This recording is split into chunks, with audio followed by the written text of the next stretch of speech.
I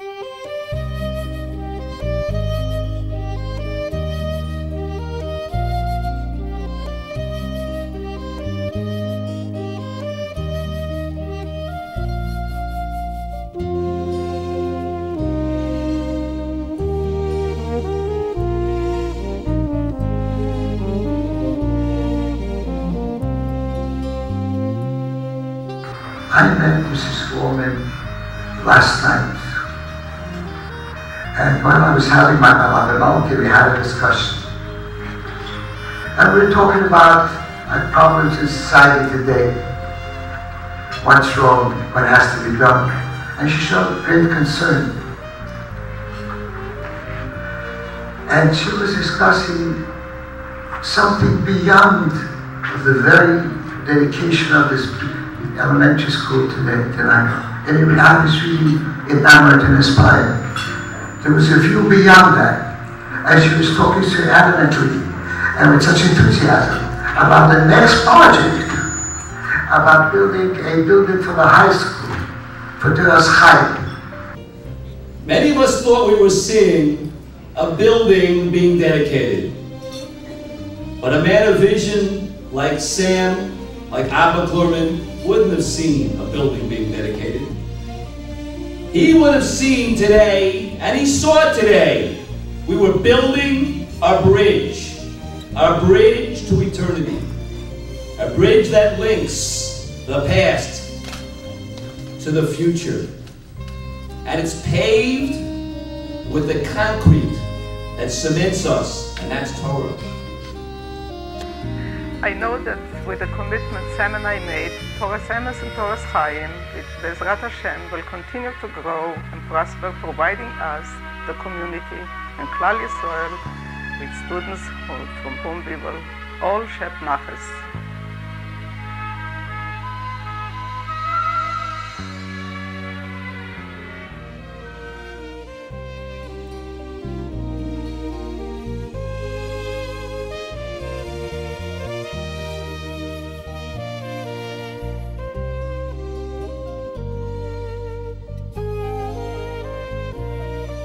Ari and Malka do not match the profile of the typical philanthropist leader in a community in general. He is a true participator, and there is no ego investment. He and Malka do what they do 100% l'shem shamayim, in order that there should be growth of Torah in our Jewish community. No is not part of their vocabulary. It just doesn't exist. I have seen the tremendous miracle unfold before my very eyes.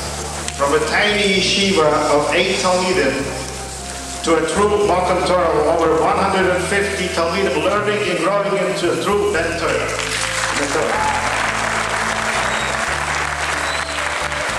With humble beginnings on the second floor of a shul, a small class, then gradually we moved to 41st Street location and a storefront, and then it continued growing. We moved to 71st Street in a larger building, and Baruch Hashem today we see the fruits of our labor. And every year we have larger and larger classes, and the yeshiva is growing tremendously, and that is a very, very big nachas for me to see. I'm looking forward to the future to see it grow even more and expand and grow and become even a greater place for our community.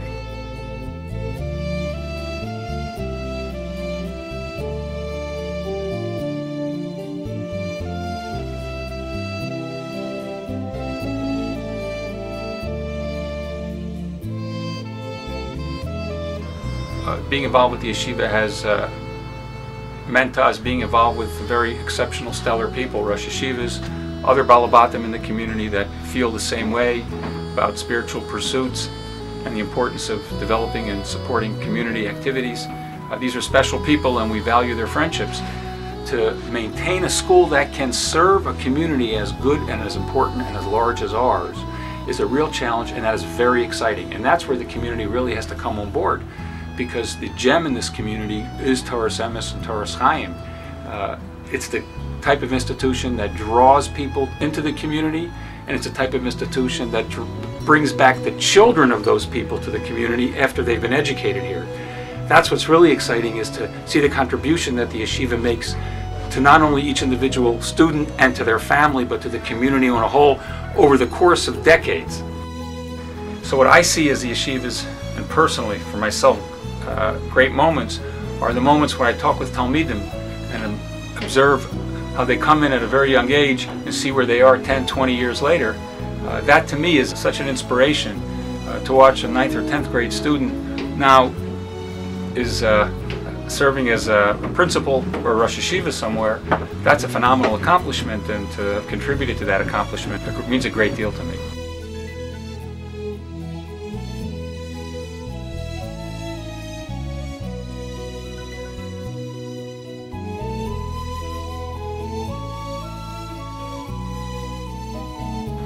Once I started sending my children to the preschool, some 20-odd years ago, and I got to see inside how the school works and how the Rebbeim and the teachers interact with the students, I quickly came to realize that every child is vital to their cause.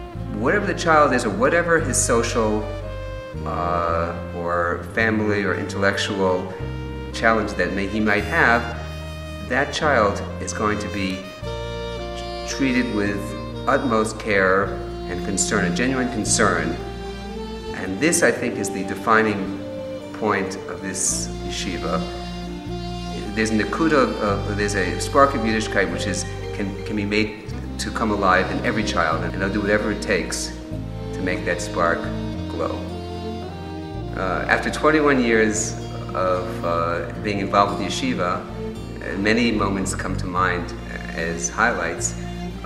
One was coming to a Torah Semes dinner many years ago and starting a characteristic, exciting, dynamic Shmuel Brez video. And who is the first person? My daughter. The Jewish generation, it's like a chain. We don't want the chain to be broken. And Chas v'Shalom, somebody went to public school and they learned about Yiddishkeit. The chain would be broken. So we want to keep the chain going on and the flame. We want to keep it. We don't want to get it extinguished. Every aspect of the organization is excellent. We have a great product. And the school is growing very quickly. And that's the measure of its success. How can this yeshiva maintain itself as it grows financially and in all other ways to accommodate the great growth of our communities? The only way it's going to be if a whole new generation of people step up to the plate and have the attitude, this is my yeshiva, and I make a difference, and individuals do make a difference. It's to make this the main focus of my life. This is my children, this is myself, this is my family, and with that involvement, hopefully we can develop a whole new generation of leaders of Torah Semes and Torah Chaim.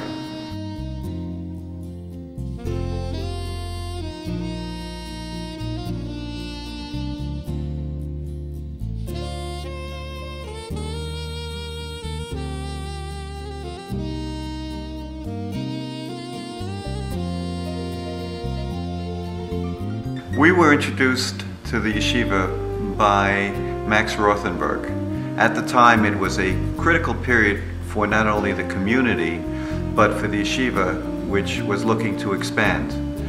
They presented it to us actually as a great investment in the community and the yeshiva, which we recognized immediately the stabilizing force that the school and its growth would provide to our North Miami Beach community, as well as to the South Florida community. Here in the community, we are so grateful and appreciative. The Han Mishpacha, Elliot and Lillian do so much for so many organizations and institutions, specifically for Torah Semes and Torah Chaim. We have to learn not only from their involvement and from how much they accomplish, but v'hatznea leches, the modesty and the beautiful ways with which they accomplish all that they do. We felt that the dormitory project was one that was extremely appropriate in helping the school, yeshiva, attract people from around the country, indeed from around the world. And as such, we felt it also was appropriate to name it in memory of my parents, who were always very open in bringing my friends into our home. More recently, with the patira of my Lily's father, we decided that the continued growth of the yeshiva would be appropriate by dedicating the next generation of dormitories, and as such, we have committed to support the building of the new dormitory in memory of my father-in-law, Mordechai Pinchas ben Binyamin. We're extremely proud of the achievements of the yeshiva and the students, the Bachurim, that have interacted with us, and we wish many more years of success to the yeshiva.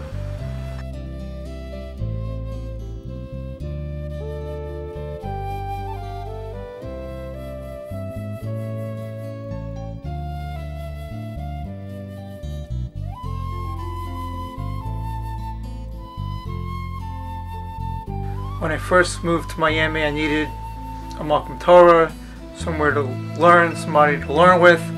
Became very friendly with Rabbi Chait. He invited me to get involved with the yeshiva, and it became my family. And like family, over the years you get more and more involved. And thank God I was blessed that I had the schus, the privilege, to get involved with the yeshiva. And we saw the yeshiva grow from a very, very small yeshiva to an incredibly large, dynamic, and genuine Malkum Torah. If you would have told me 20 years ago that you're going to have a yeshiva with hundreds of talmidim and a full-time base medrash, you would have thought that they were crazy. If you would have envisioned 20 years ago this base medrash that we have here with full-time people learning, packed, day and night, you would have thought they were crazy. Every dollar that you put into Toras Emes has amazing growth potential.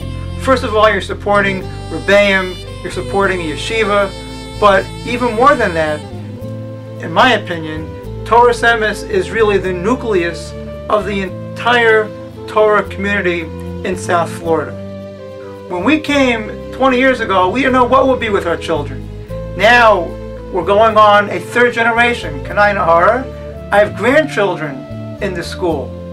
We were lucky and we got involved, and it was probably one of the best things that ever happened in my life.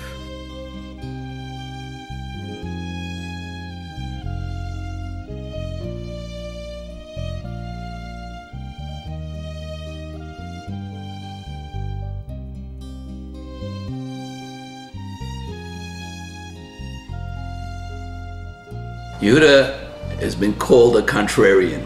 He goes against the grain. When we had nothing, we had just a small handful of students.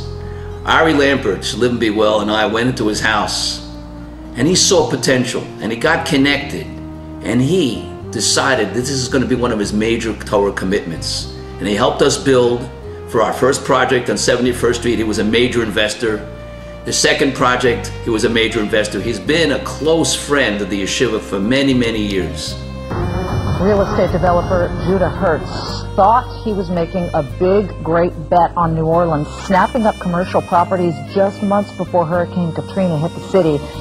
He is the largest owner of high-quality office buildings in New Orleans. He just closed on his two latest buildings this summer, spending nearly $100 million right before Katrina hit. Hertz is a contrarian investor who has made a lot of money in the last 30 years, buying in markets others won't touch, so he is feeling a little unlucky these days. Incredible story. Well, good luck to him. I'm dancing with Yehuda Hertz at his son Zevi's wedding, right after Hurricane Katrina. Looks at me, he says, Rabbi Chait, how do I dance tonight? I lost everything in New Orleans. Katrina wiped me out. Every building, every property I own, it's destroyed. Looked at him, I said, Yehuda, you're a Baal Tzedakah. You do for so many people. You help this yeshiva, you help this community in North Miami Beach in Miami. You'll see how Kadosh Baruch Hu is going to help you. 1 week later, he called me up. He said, Rabbi Chait, FEMA came in. The Kadosh Baruch Hu is helping me. It's unbelievable. I see the power of tzedakah. I see what it's doing. I'm going to be stronger than ever. This is a man who understands value and understands the power of tzedakah, and his commitment to Klal Yisrael is legendary.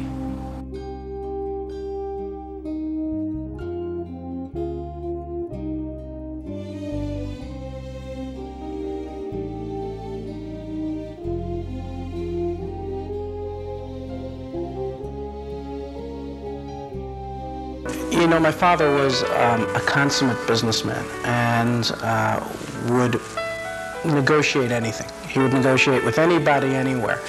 And there was one area, though, that he never negotiated. I remember as a small child going with my father to yeshiva, and he was given a price on the tuition for that year, and I was kind of surprised that he didn't negotiate the tuition. And he said to me, he said, you know, Rabbeim have to get paid. Schar Limud is one thing you just don't negotiate. There's no mazel bracha in it, and we don't negotiate Schar Limud. And it was very important to him that the Rabbeim who give of their time and give many, many hours above and beyond the work week and give of their emotions and so on, that they get paid well, that they get paid on time, and that was a priority of my father's.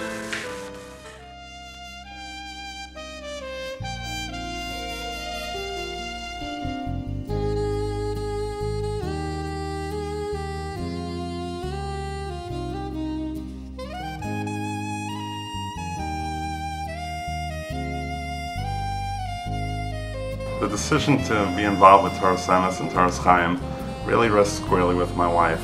She was the driving force behind it, and she had the foresight to make the decision as to where we were going to send our children to school. Just seeing what the finished product is that comes out from the yeshiva is just really something that we decided this is what we want our children to aspire to be. The midos and the derech eretz that the boys have in the yeshiva is just really something special. Why Toras Emes for us? It's really the dedication that the faculty and the staff and the teachers have, as well as the finished product itself. We're really very fortunate that the yeshiva is within our community, and this is really an organization and an institution that prioritizes the right things. It's that dedication that just transcends just a normal institution where you really feel that you're part of a family. And it's that togetherness and that closeness that really separates Toras Emes from every other yeshiva.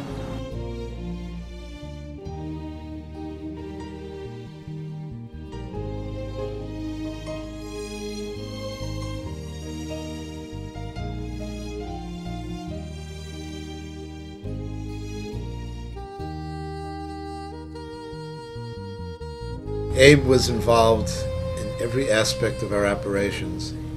He saw a need and he filled it.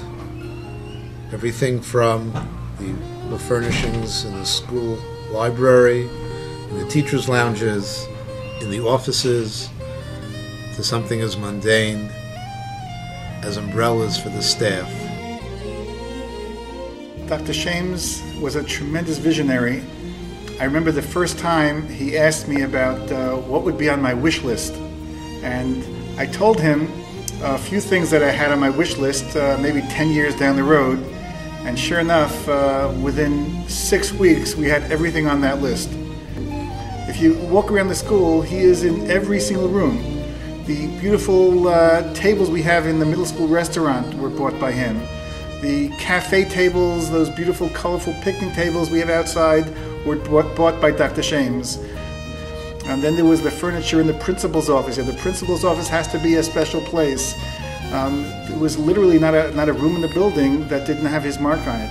He just was an unbelievable person, not only in wanting to please, but making sure that every student in the middle school had something they were excited about. And I can say that the success of the middle school is directly linked to Dr. Shames' determination to get us there. He had a very, very high and strong appreciation for learning Torah and Chinuch. So, because he wasn't directly involved in it, he was trying to facilitate and make the Rebbeim's jobs and the yeshiva's job as easy as possible, and help them wherever he saw a need, and even sometimes where the yeshiva didn't see a need. If he saw a need, he tried to facilitate that. He viewed the Rebbeim as his friends, like as his group of friends. He would see like different Rebbeim sweeping floors or waiting outside in the heat with the kids, and he was just very overwhelmed by their lack of ego and lack of self-importance and gaiva, and their ehrlichkeit, because he embodied honesty and ehrlichkeit and straightness. That was what attracted him to the mechanchim of the yeshiva. He was very impressed by their ability to be moser nefesh for harbatzas Torah and chinuch. Very often he would say, a lot of these guys are just as smart as me, could do what I've done, but they're choosing to give their talents and their strengths and their kochos to the yeshiva and to the talmidim and to be marbitz Torah. You know, we have virtually no family. He really felt like the hanhala of the yeshiva and not just the hanhala, the rebbeim were the extended family. I also want to say that whatever efforts my father put forth towards helping the yeshiva was definitely a product of a partnership between him and my mother. My husband was adamant against the kavod, and he did not want to bother his friends and impose upon his friends to have to go to a dinner in his honor and to have to give donations. He felt they were besieged by other organizations. Even this time, the only reason he accepted it was as a result of my prevailing upon him that I thought it was important for the chinuch of our children to see that we have supported a yeshiva all these years, and they should know that their family is included with other families who make the yeshiva of primary importance in their lives.